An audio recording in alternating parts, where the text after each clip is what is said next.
విద్యార్థులతో చెలగాట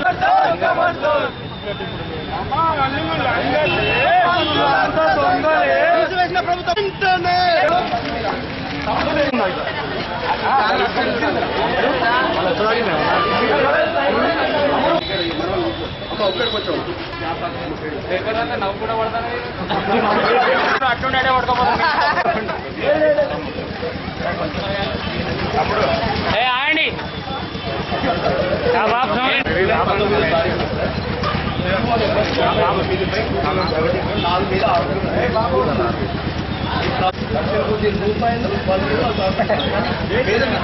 వాళ్ళని చూసి 1,00,000 2 లక్షలు పెట్టి చదివించి వాళ్ళు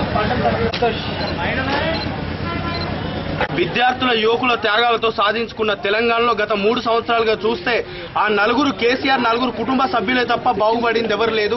కమిషన్లకు వచ్చే పథకాలకేమో కకృత్తుపడి వీళ్ళ కమిషన్లు వీళ్ళ కుటుంబ సభ్యుల కమిషన్లు వచ్చే పథకాలకేమో కోట్ల కొద్ది రూపాయలు ప్రకటిస్తారు. కానీ మొన్న చూసుకుంటే జూలై 19వ తారీఖున రేషనలైజేషన్ పేరుతో క్రమబద్ధీకరణ పేరుతో 4,367 ప్రభుత్వ పాఠశాలను మూసివేయడం జరిగింది. అయ్యా కేసీఆర్ గారు, మిమ్మల్ని నేను సూటిగా ప్రశ్నిస్తున్నాను.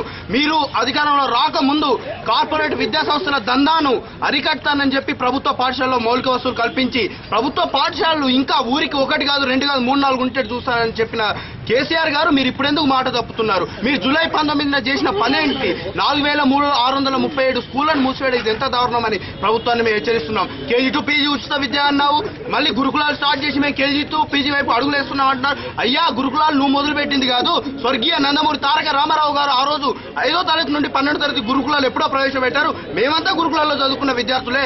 ఏదో గురుకులాలు నువ్వు కొత్తగా ప్రవేశపెడుతున్నట్టు ఇదే కేజీ టు పీజీ అనడం మాత్రం దారుణం. టీఎన్ఎస్ఎఫ్ వరంగల్ తరఫున ఈ రోజు మేము వరంగల్ డిఓ ఆఫీస్ ను ముట్టడించడం జరిగింది.